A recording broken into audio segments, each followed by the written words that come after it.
What's up, everyone? This is Fortier. Got another video request today.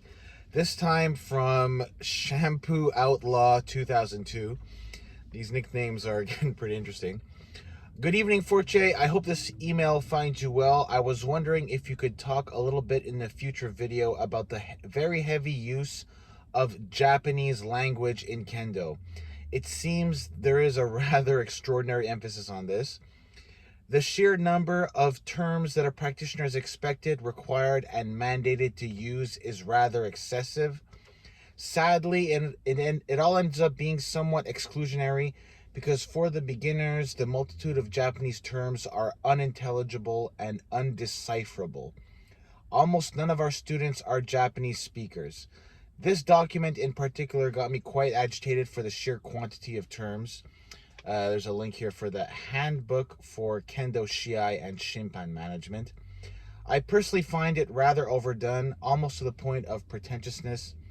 All the best, Shampoo Outlaw 2002. One thing you have to remember when it comes to Kendo, in terms of that Japanese mystified terminology's main purpose, in terms of all of the ritual, symbolic language that you see and hear about, including some of it that's included in that handbook that you mentioned, is primarily used as grammar to fuel meaning and existential purpose in order to maintain Kendo's essence as a spiritual vocation and align the practitioner's behavior with the institutional values of Kendo.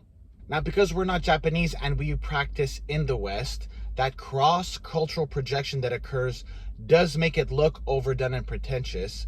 However, don't forget that this is the same terminology for the very Japanese in Japan, so it's most likely unintentional for a Westerner to perceive it that way in the context of global Kendo.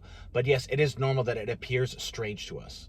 Especially with the internet today, you can research the direct translation to a lot of those terms, but the key to understanding them is in the interpretation of the symbolic, ritual, psychological context, which is rarely explained in detail, especially in terms that Westerners can understand.